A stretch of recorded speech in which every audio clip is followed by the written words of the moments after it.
Shalom, friends! Welcome to Orange Socks, a podcast celebrating Jewish creativity. I'm your host, Yitzchak Muli, inviting you to join me in exploring the soul of Jewish expression. Shalom, friends, and welcome to the Orange Socks podcast, and very much not in the Muli Art Studio. We're in the beautiful home of Richard McBee. We're on Broadway and somewhere. Well, actually, Great Jones Street.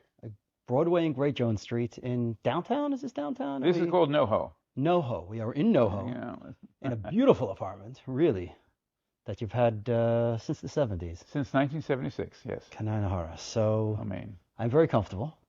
Oh, good. Thank you for having me. And welcome to my home. I've been to your studio, but this is Well, okay, I got this loft because I needed a place to paint and wanted a place to live in the same residence. So this used to be my studio. First, it was home and studio, kind of down there where it was my daughter's bedroom, and now is my office. That was my studio. It was that whole end of the loft. And it was really for the need to paint, and I painted here for a number of years. So you've been painting since 1976 and before? Oh, I've been painting before then. Okay, yeah. So I know you through the Jewish Art Salon. Right. A whole bunch of years now. I'm losing track of when it first started and when. I think they may have begun in 2011. I think I've lost track of the number of years. Right. So you're one of the founding members. Yes. It was here. It was here. Yeah. Well, this was one of the really the first consequential meeting of the salon to really make it as an organization. Great things have happened in this spot. Yeah. We're here to make history again. Yes. Yes. So take us back. You've been doing this for a very long time, but what's your creative journey, your creative history? Where did it all begin? And really what excites me most, or is most intriguing to me in this podcast, is the intersection of your creativity and your Judaism. So it's a good question because it's really rather relevant to how I've developed as an artist. Probably as a late teenager, I knew that I wanted to be an artist, and so I was growing up in North Babylon, Long Island, suburban Long Island. I was born here in Manhattan, but when I was 8, we moved out to Long Island. How far out on the island?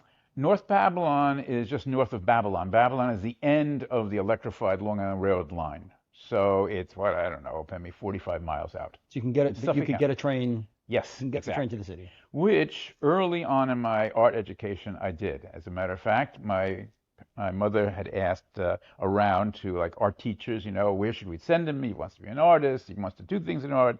And so they suggested the Art Students League, wow. Which is on West 57th Street, still there. Yes.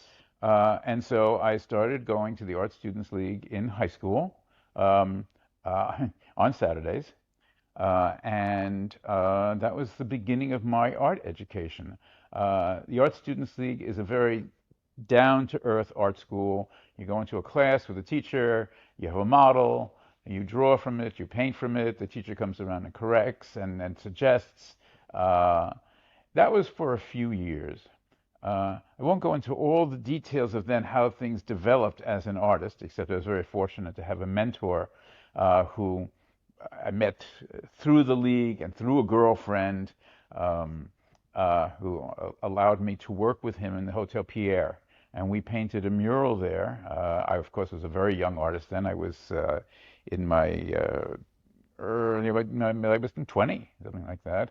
I did marbleization and the skies. Okay. But it really taught me to be an artist. This is a man, a lifelong artist, a master artist, and we're painting a mural in a fancy hotel in one of their cafes, their rooms. It's called the Oval Room. It's still there in the Hotel Pierre, 61st Street. That painting's still up there? Yes, the painting's there. Wow, right.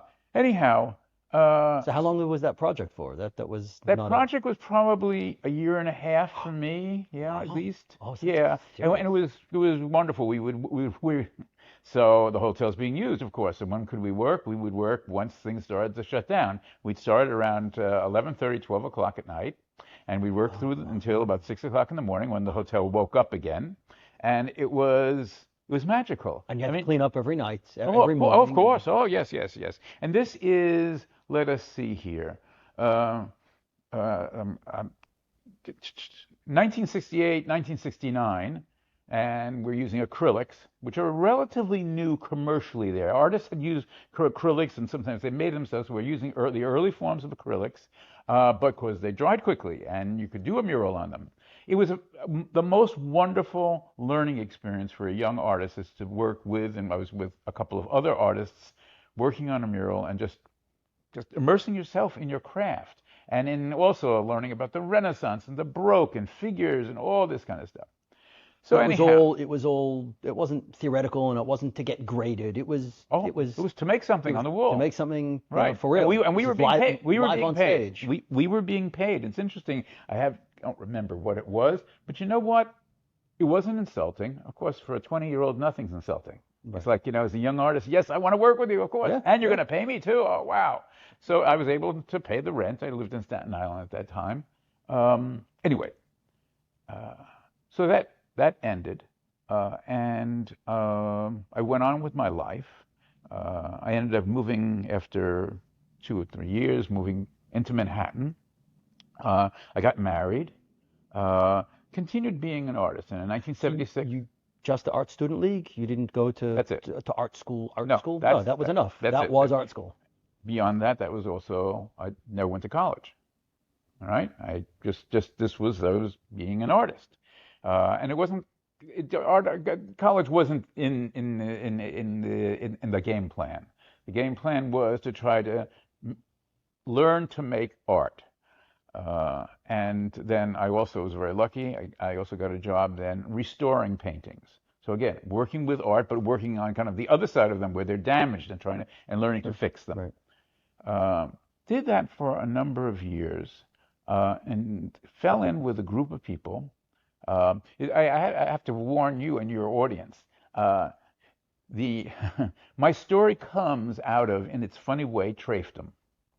Okay. Okay, like I said, I first started going to Art Students League uh, on Saturdays. Right, I didn't know it was Shabbos. Right. I had So uh, what was your family background? What was the fact that your parents were supportive you of the wouldn't arts? even call it assimilated. My father's not was not Jewish. Okay. Okay, and my mother, a German Jew, born in Berlin, came here in 1923 and moved to Washington Heights, and they met and fell in love, and they had me in 1947. Uh, the word Jew or Judaism was never mentioned.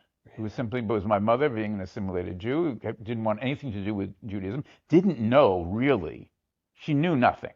I mean, this was, as I became observant, it was very clear she had no idea. All she knew was, as a modern, mid-century urbanite, wanted to be secular. She wanted to be part of the world, and Right. religion was not part of it at all. So let me go on with my story. So I fell in with, it's in the 1970s. I'm living, I'm living in Chelsea, and then I'm moving here, 1976. Had a couple of friends. We went on Friday nights. See, I'm telling you. On Friday nights, we went to the Educational Alliance, and they had a meeting of artists. It's called the Figurative Artists Alliance. And they were, in the early 1970s, a group of people who said, you know what? All this abstract stuff and conceptual art, right? We're going to be figurative artists. We're going to do it the old-fashioned way. Now, we were very And this modern. is in the face of everything else going on in New Exactly. So York you're at the aware of time. it, right? Yeah, Pop art, right? This is the sure, early 70s. sure. We're going down to the Alliance every Friday night and arguing passionately about the different aspects of figurative art, how important it was. Some of the people who That's would pass through fascinating. there So are, I, it it's old school, and yet it was a revolution against the revolution that of that is the time. correct. And also, um, there weren't that many really heavily academic artists. We were too rough and ready kind of Sure, artists, sure. and we liked painting And we weren't about rendering things. We wanted to make, and the thing that a lot of people would be painting, they'd be painting like the girlfriends in the corner of the loft, and and the avocado plants and the cats, and this was life, and that was basically the subjects. Most of the subjects were either landscapes or what you would call genre subjects, but not genre like your old master Dutch. This is done loose. This is done passionately and But done yet very much 1970s figuration. This is the right, figurative art movement. right. So But describe that for those but who are not familiar. What would that describe? What is well, figurative art?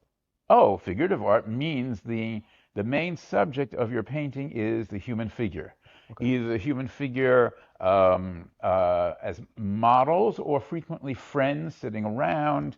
It's the fabric of life, contemporary life. Right. But we were a bit different.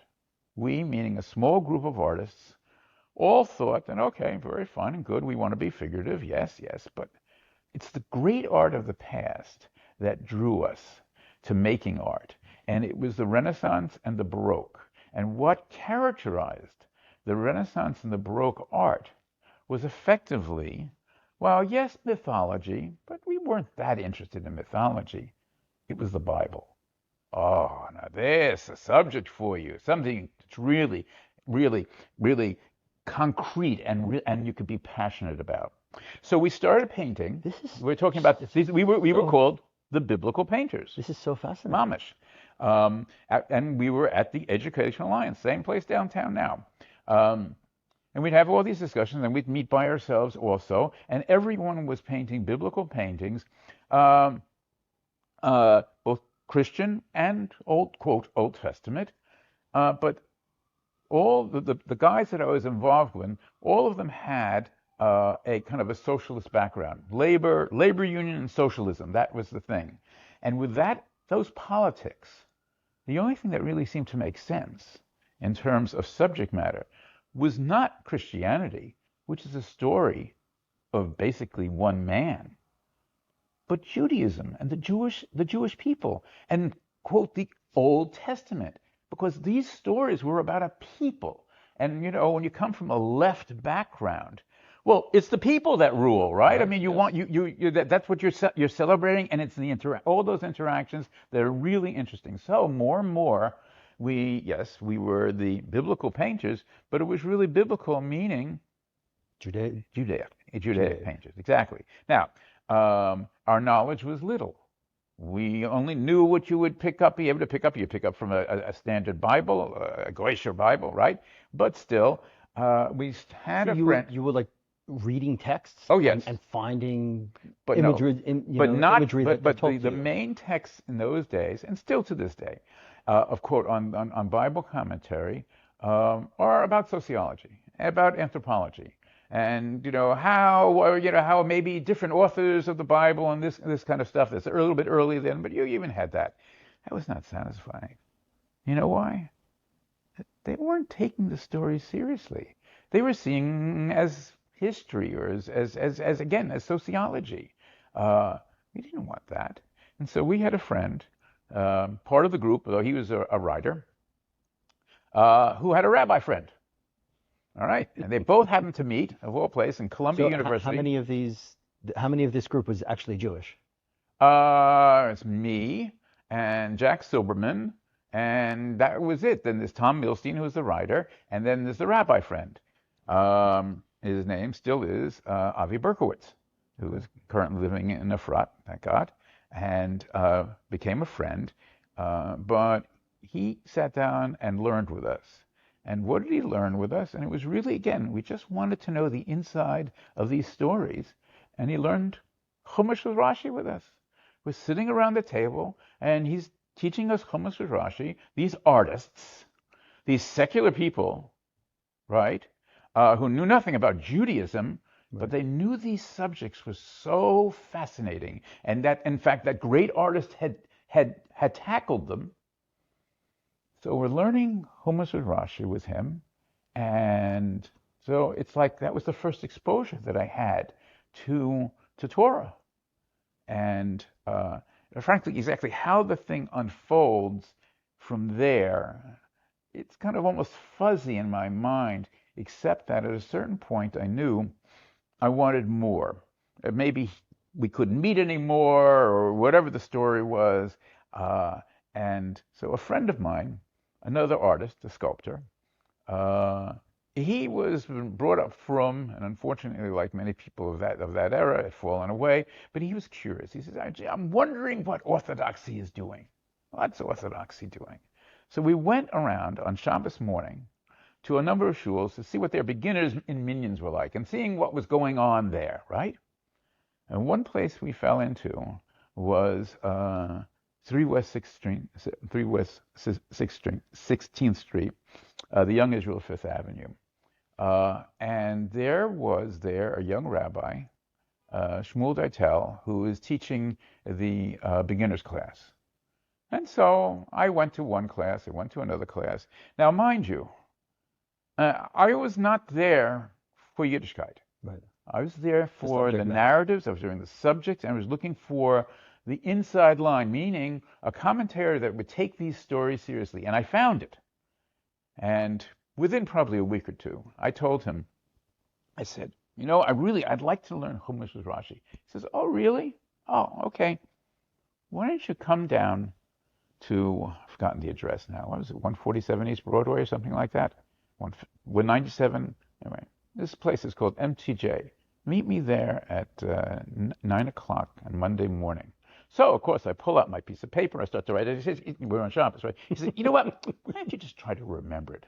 I said, "Okay, I'll try." You're completely oblivious of But what his I don't issue know. was. I don't know.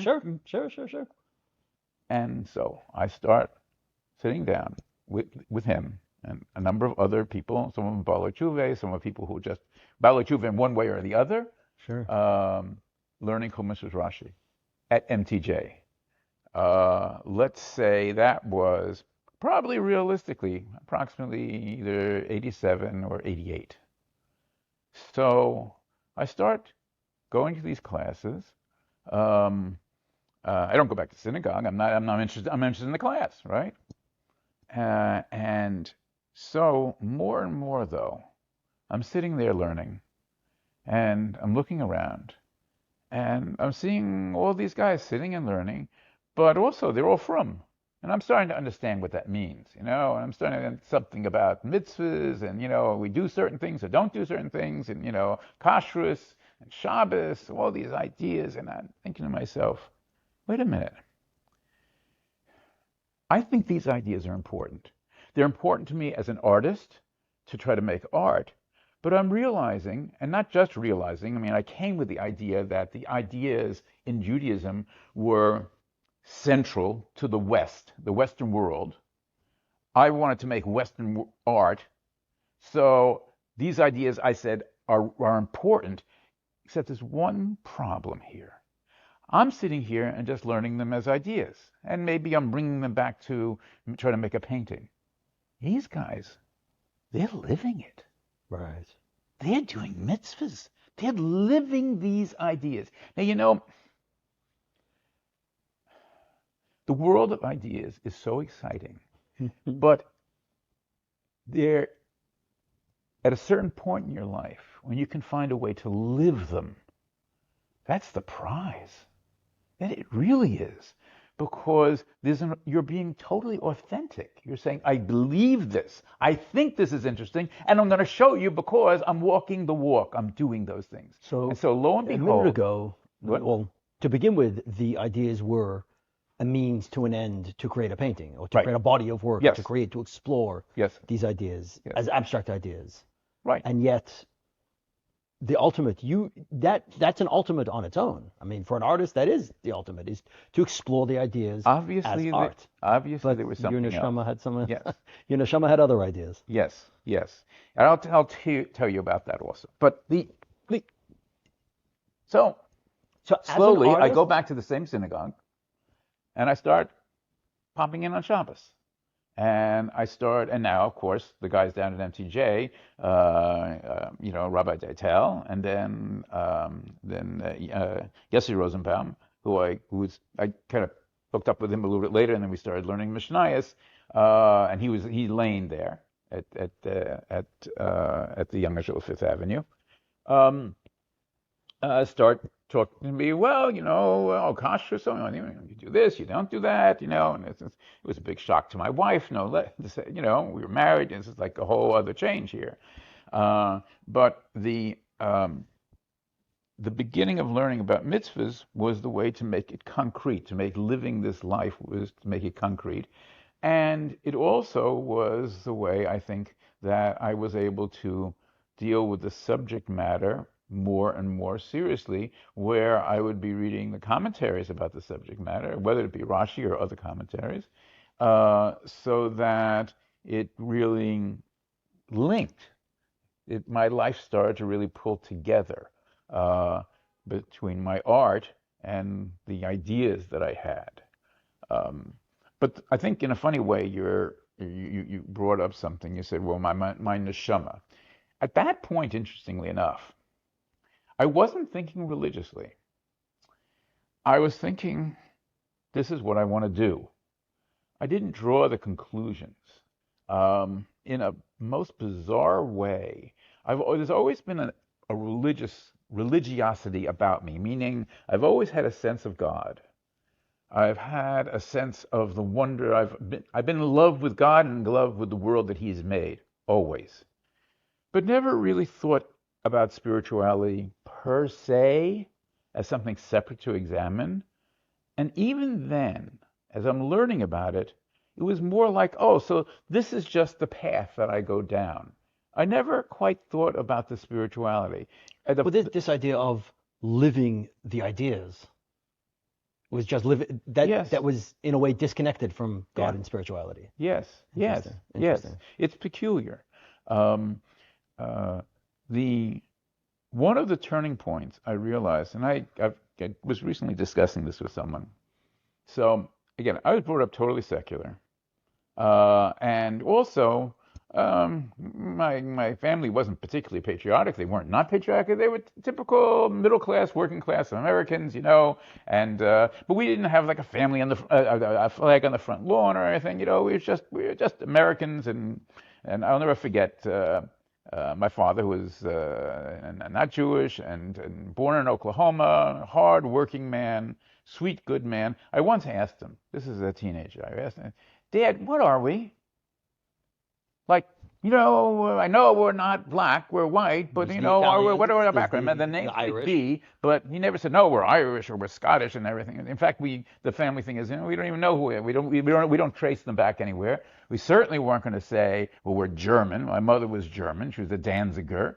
But that's like that. There was no connection there. I was very close to my grandfather, but he was my grandfather. He wasn't German. He was my grandfather. Right. And he had no Yiddishkeit. And I'll never forget what my father's answer was. We're nothing. We're nothing. We're not Americans? No nothing. ethnic background. We're American. We're American. And we're American. That's it. So, I didn't think about it then. I said, well, okay, thank you. Right? Went on with my life. But guess what? Stumbling into Yiddishkeit, that changed.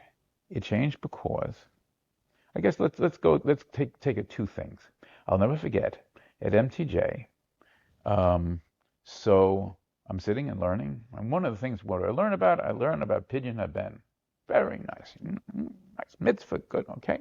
So I start asking, probably Shmuel Deitel or probably Yossi, questions, this and that. I said, well, I asked your mother, are you a Behor, right? I said, yep, I'm Peterek, I'm the Behor, right? Oh, well, you have to Pidyon Haben. Really? Yeah, okay, I know. And by the way, since obviously my father can't do it, he's not Jewish, it's not a mitzvah for him. It's on you. Do it to me. Oh, I'll never forget it. It was Sunday morning, downstairs at MTJ. The whole yeshiva assembles. Reb David was there. The Mashgiach was there. The Rabbanim were there of MTJ. And I'm sitting there in the dais with them, and they had to figure out the nusach. Right. because the new stuff is not for Right. to do Right. yourself, right? Right. Right. But I think And you had to cough up the money. This is your own money, right? It yes, of wasn't your, it course. wasn't your parents' money. That's It right. was it was That's you right. own. That's You right. are redeeming So I had yourself. to redeem myself. But you Beautiful. know what? So we did it, right? And Mazel Tov, and then Mazel Tov and Simon Tov and Simon Tov, and man, they were all singing. I'm getting chills just thinking about it. Suddenly, I was part of something bigger than me. I was no longer a nothing, And you were and no longer an it outsider. right. You And were, well, there's still a piece of me that is still a well, yeah, bit of an outsider, but but in I that, got grabbed onto something that was bigger than me, and I was part of it. yes. Uh, and that was possibly one of the main turning points of suddenly becoming part of the Jewish people in a real In a gut visceral, feeling, yeah. visceral way. Um, the other time was with Yossi. We were training for the marathon. Yossi loved to Well, walk. I'll cut just. Oh, I did also a pigeon event for myself oh my God! Ah! at my bar mitzvah Oh because wow! we realized that we realized circumstance it wasn't done earlier, Uh-huh, uh-huh. and we spoke about it, and it was like, no, let it be again. It's on me. Right. Let it be Oh my mitzvah. wow! So at my bar mitzvah, one of the things we did Wow! was Pigeon event. a friend of the family, a Kohen, and I Hmm. did my own pigeon event. Right, So right, right. Wow. yeah, No, these are very important steps, and if you have to take them yourself, yeah. yeah, But for someone that comes from no background and no connection, this was a very important connection. The other, in a much more minor way, but perhaps in just as meaningful way, was that Yossi and I we were hanging around together, right? And we were learning every morning. And he loved to walk, and so he wanted to do the marathon. And so we decided we were going to train for the marathon, and we'd walk out to the 5 towns. That would be our training to go on the full marathon. We were only training to walk, you're but gonna walk speed the marathon, walking, but we're right? going to walk, right? Good. Sure. We're walking out there, and we're out by JFK, along the airport, by the airport, right? In kind of a barren place. And we're walking like this. And Yossi's just got a white shirt on. I probably just have a white shirt and probably dark pants, right? Right. And he's got to keep on, because we have keepers on, right? We're walking, right? Middle of the day, right? And the traffic's going back and forth. And suddenly a car pulls up alongside of us, stops, window rolls down, and says, "You guys okay?" And Yossi says, "Yeah, sure. Yeah, thank you very much. No, we don't need a ride, man." Yidden, right? Right. Suddenly, these strangers cared about us. Why? Because we're Jews. That's all. That was a turning point. It Yeah. really was. It was a sense of being, again, part of a people. And so that was I don't know that it changed me as a personality, but also perhaps it gave me hizuk in terms of the kind of art I do. Right. My art is about Yiddishkeit, it is about Judaism, it is about Jewish ideas, but it's about the Jewish people. But also you understand, because of my background, to me, the Jewish people aren't, it's something totally different than everybody else. No, this is all of humanity, but it's my corner of humanity, Right. very much my corner.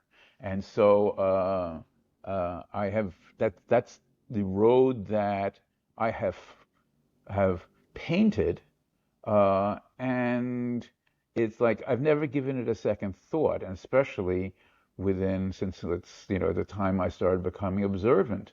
My painting is my expression of, I could be corny and say my love of the Jewish people. It's because I care deeply. It is, for sure, that's what love is. But my care is also the care of a critical brother, Well, yeah, of a concerned father, of a concerned child. right. And so it's really it's been that kind of Well, process. it is us. It's you. It is us. It's not something outside of you. That's right. That's right. That's right. And so and so the paintings that I paint are are always things that have drawn me emotionally about things that I think are a problem, a dilemma. One of the longest running subjects that I've painted is Akedah Yitzhak. I've painted Akedah Yitzhak since the, goodness gracious, late 70s. Uh, and there, I won't go into all the details of the many different aspects of it, but I've done, I don't know how many now, it's well over 100, maybe 120 some odd paintings of different versions of Akedah Yitzhak. Wow. Still working on them, Wow. still working on different aspects of them. And so, but it's the same questions that everybody has. It's the reason why that's our laning on Rosh Hashanah, right? The second day, which thank God my shul tends to give me that aliyah. I'm very, very, very, very proud about that. That's astounding that they Yes. do that. But I'm honored to say the least, and deeply humbled. But Akedah Yitzhak is both the emblem of our faith, but is also just filled with problems and questions and all the things that it means to be alive, but also scary as heck. And so it's those kinds of stories that draw me. So Yeah, when you finish a painting of Akedah Yitzhak, yeah. does it draw you any closer to any answers to those questions? It no, it doesn't provide answers. It tells me that I have I have completed one aspect of a struggle. Now, this doesn't mean that I won't go back and Oh, essentially the same kind of struggle again, but well, that's the next question. Is it the exact same struggle again, or are no, you it's seeing different. it No, it's seeing it from a different. different Oh, perspective it's different. each Oh, time? yeah, yeah. I mean, and also, I mean, I've over my career, I've had probably, I don't know, maybe 10 different categories of Akedah Yitzhak that I've done. The current ones I'm working on now just look at as a father and son relationship. You almost ignore everything else in the narrative. And there's those be, probably, I don't know, 8 paintings or something like that. Kind of got interrupted doing them by doing another project, but um, um, no, I mean, 5, 6 years ago, 5 years ago, I did a set of, I think now it's finally 30 paintings. The verbs, Akedah verbs, every verb in the Akedah. Do Another an image of painting. each one. Yeah, right. Yeah, Wow. all the Okay. verbs, Can we look? all the actions, all the things that nature of a verb, right? And then coming out of the Akedah series, very excuse me, is the enormous number of paintings I've done on Sarah. Of course, this Right. narrative, cost her life, and so I did, you know, 10 paintings on the Akedah that I was shown at the JCC, probably now in 1996 or something like that, and then another 10 on Sarah. And it just goes on because these are quote people. These are my people that I care about, but it's all the things that I find either exciting or difficult in Torah. That's why I paint them. Right. Like the painting. Okay, so here, so this is We'll have to share a photo of it. what? We'll have to share a photo of it because it's out of the frame. Oh, okay. But that's okay. This is Isaac and Rebecca. This is when Isaac is spied upon by Avimelech. Okay, when they are embracing Right. or whatever, right? So it's just this very bizarre moment, right? And so I mean, I don't even remember how I got into this particular image. All I knew is that this is hesitation, but she's the strong one here. She knows, no, okay, now maybe it's time for us to go into the bedroom, but he's being spied on, and Right. somehow though right, Isaac is like, oh, maybe something's up here, Right. but it's that tension Right. that are the things that I am drawn to. You provide descriptions of your thought process in creating them, or is it just a title? Is it Usually a does title. Sometimes on my website there's always a title and a date and a size, and uh, sometimes some description. Usually a reference. Because a these, midrashic, because I live in the midrashic world, right. and so there's very frequently I'll quote the midrash, so to give people some, key to be able to enter into the narrative of the painting. So you won't necessarily write No, I a don't. paragraph or an essay related to it. I It's mean, I it's have on various, not that often. No, no, okay. actually, no, no. Um, but things come out of things. Like again, out of sight of the camera. There's two paintings on the brick wall behind you. They are both of Mrs. Potiphar and Joseph. Uh, Okay, right. and that comes out of not only the narrative in Torah, but a piece that I did. Uh, so I went to college very late. I went to college in 2001. Oh wow. Yeah.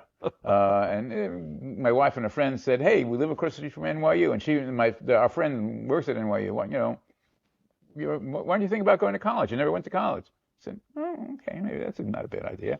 And so I went and kind of caught up on things that I really hadn't dug into. That's where I really started to write. And in fact, I think it was probably in 2000 or 2001 that I also started writing for the Jewish press, because it came out of that fact that in college I was writing. Right. And I also then, though, took a course, I guess. Oh, yeah, that's right. This was, probably called Women in the Bible or something like that. Anyway, I wrote a paper called Uppity Women. And basically, what I looked at was the narratives, two main narratives. One, Mrs. Potiphar and Joseph, and of Tamar and Yehuda. And both women who was, I guess that's two, right? Where if you look at them, it's very strange. There, the women seem aggressive, but really not very nice, and the men seem rather passive. And if you look at the midrashim, it's actually much, much more complex. And so the midrashic material on Joseph is that Joseph ends up actually being much more aggressive, sexually aggressive, to Mrs. Potiphar, and only, it doesn't act on it by the skin of his teeth. Right. There's also this wonderful midrash that says what stopped him was he looks up and he The says the image image of of his his father. father. Right. There's another midrash evidently says so an image of his mother.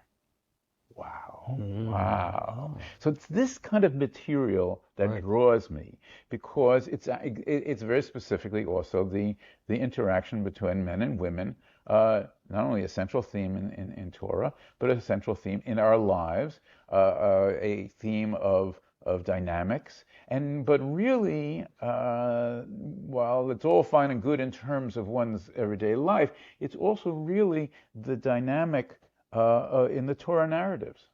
I maintain the women are the engines that drive the Torah narratives forward. And I'm hardly unusual in that. I mean, scratch the surface in any serious Jewish thinking, and the role of the feminine ends up being very, very important. And I mean, Kabbalah at the very right, mysticism, at Sure. least the feminine is very, very important. So that's something that I'm constantly exploring over and over again. And in a funny way, maybe that was the the the the the tragedy of Sarah, and me being so upset about that after I'd done a whole set of paintings on the Akedah, was seeing that I had to deal with Sarah. I had to deal with her. Why? How could this be? And I her didn't. By the way, anguish and you don't her get answers, right. but you must ask the questions, and Yes. you've got to think them out, and Right. you've and let them trouble you. And so that's kind of what I see my role So as an artist is. are you still meeting with probably not the same guys down No, at no, over there? no, one of them has passed away. The other one, the non-Jew, spent actually probably 20, if not 30 years painting Jewish paintings, and now has not painted them. He's a much more successful painter now in the gallery. Right. His Right. biblical Right. paintings were really great. That's John Right. Bradford. His fantastic paintings. But he stopped doing them. He's now doing other paintings about opera and other stuff like that. And that And sells a little bit more. he's doing great. Yeah, thank God. But do you have a chavrusa? Do you have people that you sit down? Your Shabbos table must be I The weekly parsha must become alive at your Shabbos I table. wish it did, not so much at home, but every morning I learn with three other guys. We learn we learn Gemara essentially. Right now we're in Avodah Zorah, and I've been learning with them. Goodness gracious, it's probably 20 years. Friends from my old shul, and then that's from 8:30 to 9:30, and usually 9:30 to 10:30 I learn the daf with one of them. Right. So I'm learning all the time. Right. I'm not, by and large, the way, as a mature artist, I tumble into other subjects and then will learn them myself. I don't tend to include others in them because they're not necessarily into it. It's very Right. specialized. Right. Right. This Um, is your. I'm trying to think of the last new subject I picked up on. One show, it's, what is it? What's this week's parsha is Kisisa, Kisetse. Kisese. Yes. So you can imagine, after what I've told you, that those three subjects would interest someone like me. Right. First, we have the beautiful captive.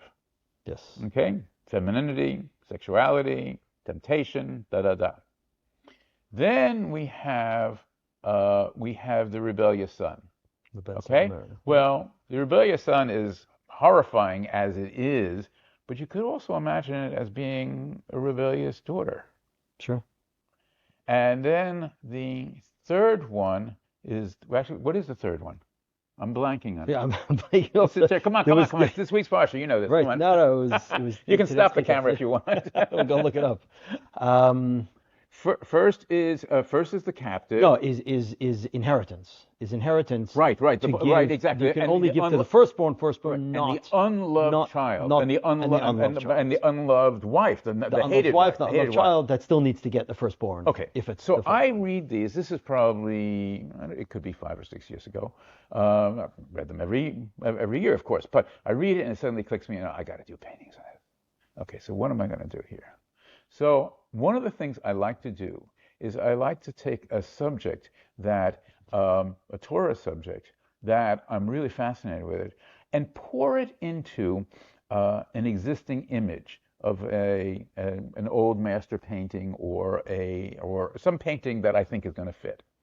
So for the first one, for the captive woman, I take pieces of something called Metropolis, early 20th century surrealistic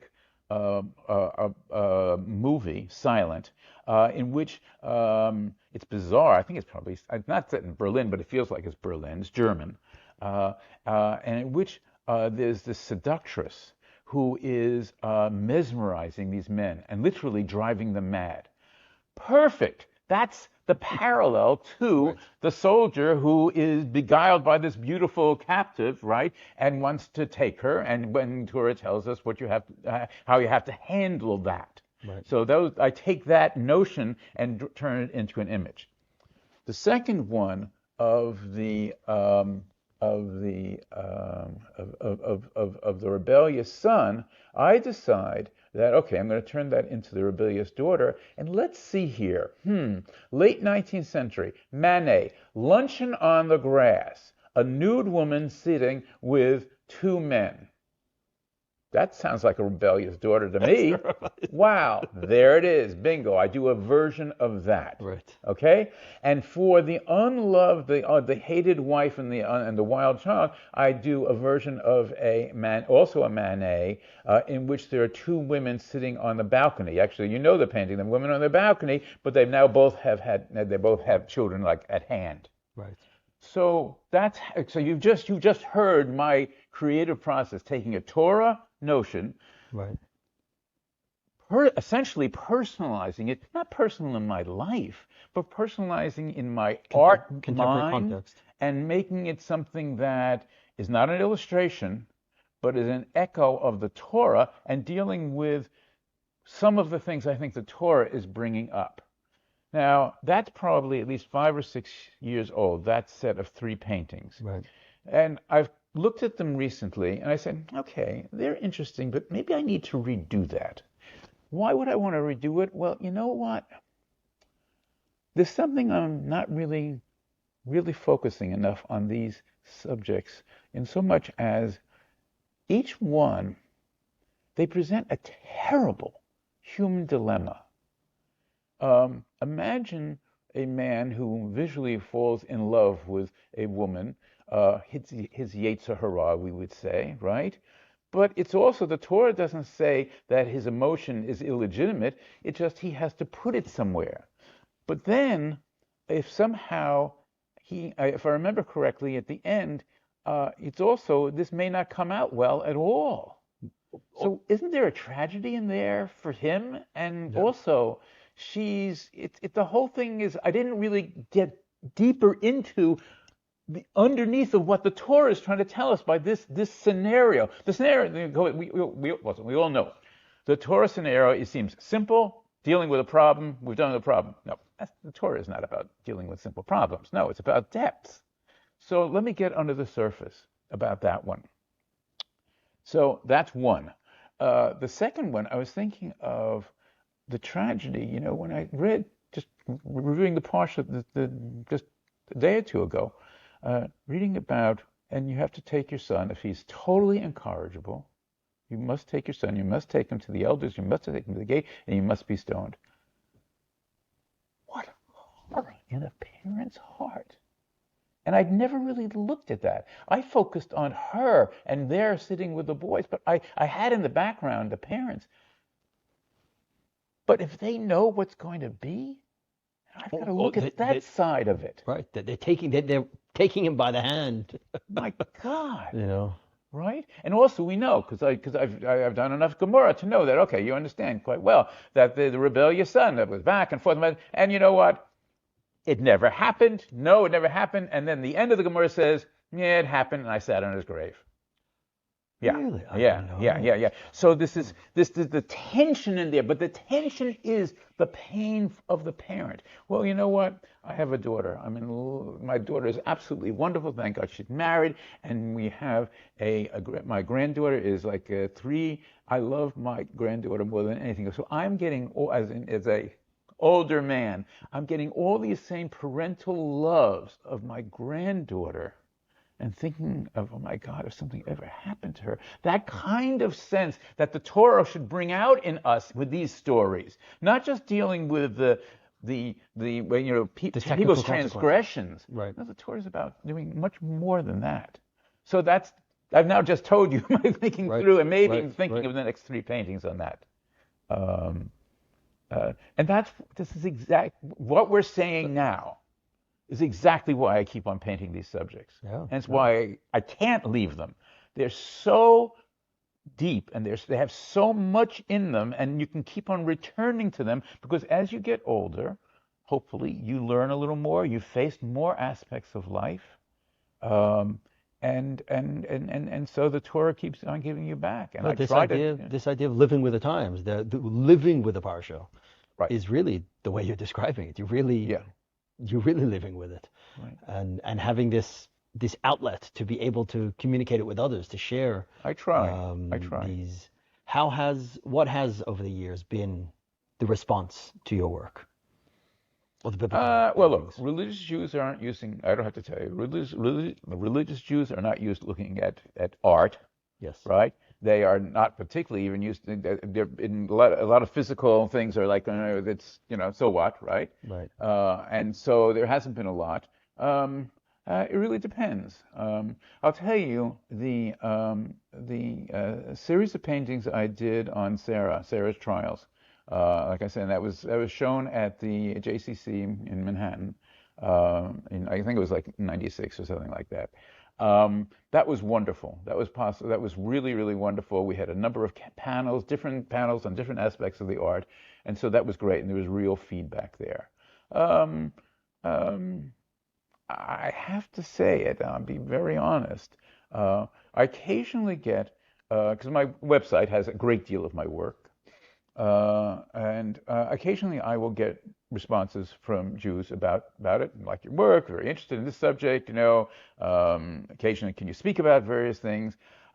Get a lot of responses from Goyim, from non-Jews. Right. and specifically Christians. Right. I think, they seeing someone who's tackling these subjects seriously, I and imagine there's an echo it there. would resonate with them more with the contemporary flavor Hmm. of Hmm. your work. And looking at a piece like this, and to an orthodox, a frum person, the first thing is, well, that's sacrilegious. How could you possibly depict Yaakov like that? Like just off the get go, like Hmm. without sitting with you and sitting with the stories and marinating in the ideas, and you're very much attempting to depict them in a contemporary context. Oh yes. Oh It's yeah. you're not trying to depict This is this is Yaakov this back is in Yaakov no, no. and failing dismally, and like, you're not. My earlier work had frequently the characters in quote biblical garb or something like that, Right. right? Almost everything I do nowadays is in contemporary garb because these stories are contemporary, and so there's to it. Sure. There's nothing distant about them. Right. Exactly right. Yeah, and these figures are right. I mean, she's in a dress, he's in a jacket, and in pants. He happens to have white shoes on, but that's kind of cute. Yeah. Small little beard. Right, right, Yeah. That's right. So, uh, like I say, and but if you get anything out of this, it's it was art that led me to Torah, interestingly yeah. enough, Yeah. Yeah. Yeah. Yeah. and then of course really to Yiddishkeit, and it's been a wonderful journey. What I take out of it most is your passion. That's just This cool. many Yeah. years later, Oh yeah, there's nothing. it keeps on growing, Yes, apparently. It's yes. yeah. Yeah. It's also because I have a sense that there's a great more that I have to do. It's a very big place. Because also for me, the place is every aspect of not only Torah, but also Tanakh and Gemara. And every single, the Gemara, I mean, I'm so thankful for Daf Yomi. I don't have the tools to learn deeply, meaning I don't have the terms to really open up a Gemara and really learn all the mafarshim with it, etc. inside. Luckily, a great deal is translated, and I certainly try, to be in the Aramaic and the Hebrew, but there's just so much material in that it really is a sea, and I love swimming in it. And I can never imagine doing anything else. So, That's awesome. That's so awesome. I've known you a long time, yes. and Well, so we never much, had this and so conversation. much I didn't know. Yeah, this is that. It's so powerful. It's so powerful that art brought you to Torah and then brought you to Yiddishkeit, as almost two separate Hmm. things, and that you're still doing figurative biblical work. The first thing that you started with, that you're not tired of it. You're not, you haven't, as you just said, you haven't scratched the surface. Not at all. There's so much more, that, and what also I think what I find very powerful is that even though you are sticking to a single subject matter, you're not, say, painting one painting for the parsha every single week, or a page of the Daf Yomi that, as Hmm. people do, or every one of the 613 mitzvot, or something that you're fixed to. You're following your passion. You're following the stories, the ideas, the concepts that resonate with you As as they you go as they along. pull as they grab me and as they pull me along. And by the way, I don't know if you want to go into this, but did I ever tell you the story of how I discovered I was Jewish? No, go for it. Oh, okay. So So you this goes really way. you really didn't know. I no idea. No, Wow. no. Well, listen. If your parents never talk, my parents, my father's not Jewish, right? Right. My mother doesn't know anything about Judaism and doesn't want to have anything to do with that. That's not her world at all. So in the late '60s, I was really kind of in a bad place. I graduated high school in 1965, and I moved to Staten Island, was making some art and stuff like that. But and then I started this mural project and stuff like that. But I won't go into all the details. But basically, I was at the life was pretty bad. I was very, very poor. and I ended up working as a janitor, which is not the end of the world, but I was working as a janitor in a school. I was living in Staten Island, in a school in Staten Island. So I'd go. I took. It was an ad in the paper, and I got the job. And I'd do what a janitor does. I'd mop. I'd use the machine to do the floors. I'd wash the dishes, stuff like that. Good. And It was a boys' school. And there were boys that kind of, I mean, I wasn't very much older then. I mean, goodness gracious, it was 1969. Yeah, right, 1969. I was all of 21, 22. Yeah, 22. But they were high school boys. And they're all running around, they're going to classes, and it's in a great big mansion, overlooking the bay in Staten Island. And they're constantly doing something. It's like, I guess it looked like they were praying. I didn't know. And I knew they were Jewish. Okay, they were. I knew enough to say, oh, they got yarmulkes on. Good. Okay, fine. So I'm cleaning up one day, and so they started asking me about myself. Because I think I was probably a little unusual. I was probably the only non-colored person who was the janitor, Yep. right? Yep. Back Yep. in the 60s. And they were asking, I says, would you know any Jews? I said, well, yeah, as a matter of fact, my grandparents are Jewish. I said, your grandparents are Jewish? Remember, I'm Richard McBee. Sure. Okay. Grandparents are Jewish? Yeah. What side? Your mother's side? Stop everything. Wait a minute, call the rabbi. Wait, bring him in here. Yeah. So I was not just a janitor. I was a Shabbos goy. Okay? I worked on, of course, Friday night, and I worked on Shabbos, right? Because I was Richard McBee, right? Sure, Right? sure. And I didn't know. Right. And so they say, hey, wait, you can't work. No, no, no. You can't. There was possibly the first halakha I ever learned. Okay? You can't fire someone because he's Jewish. Yeah. So they changed my day off, right? Right. And so, but anyway, so, okay, good. And they're very, very nice kids. And they are saying, really, you're Jewish? Oh, right. Well, what's your Hebrew name? I don't know my Hebrew name. Says, well, okay, you're Richard. You're Reuven. You're Reuven.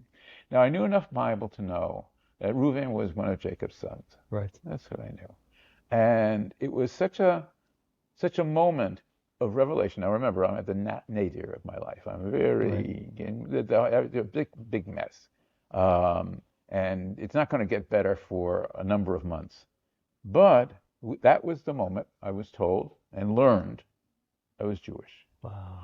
So that school was MTJ, was MTJ of Staten Island, and so. Good. And, they went on Passover vacation. I cleaned up the house a little bit more during Passover. It lasted maybe another couple of weeks after Passover.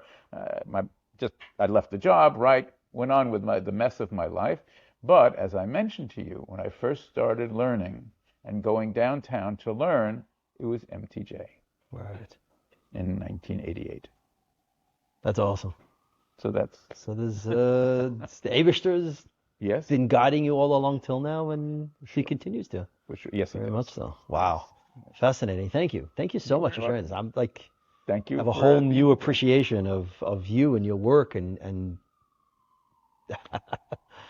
so one last question, Please. which is the one scripted question that I have for these Oh, interviews, okay, yes. is what's your advice for young creatives for them to find their orange socks? Uh, um, since I never went to art school, I went to art school when I was a high school student, and it was on Saturdays, and it was, was as formal as one, 3 hours in the morning or 3 hours in the afternoon could be a week. My advice is just do it. Constantly immerse yourself. Oh, it's twofold.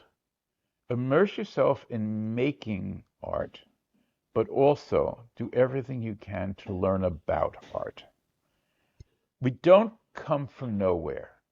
We have roots in Western art, and they're very, very rich, and they are filled with visual ideas and visual creativity, and I started out with, old masters or whatever, but frankly, any aspect for a visual artist, Yep. any aspect of visual art, look at, try to understand it, see if it's interesting to you, and if you can learn from it. Picasso said something like that, but I'm going to paraphrase it. Be a thief. Grab as much as you can from everything, because there's so much richness there, and you will find out who you are, and you'll find your own orange socks. You can't help but do so. Right. You can if you suddenly decide you have to do something one way and not another. No, open yourself to as many possibilities as possible, and those orange socks will suddenly appear on your feet. They will, because you will become who you are, because you've opened yourself up to not only the possibilities, but also your own creativity. So that's cool. Amazing. My advice. Wow. I love it. All right. Richard, so. Reuven, it's a pleasure. Thank you so much. Thank you. Thank you. היום נעשה משהו בלתי נשכח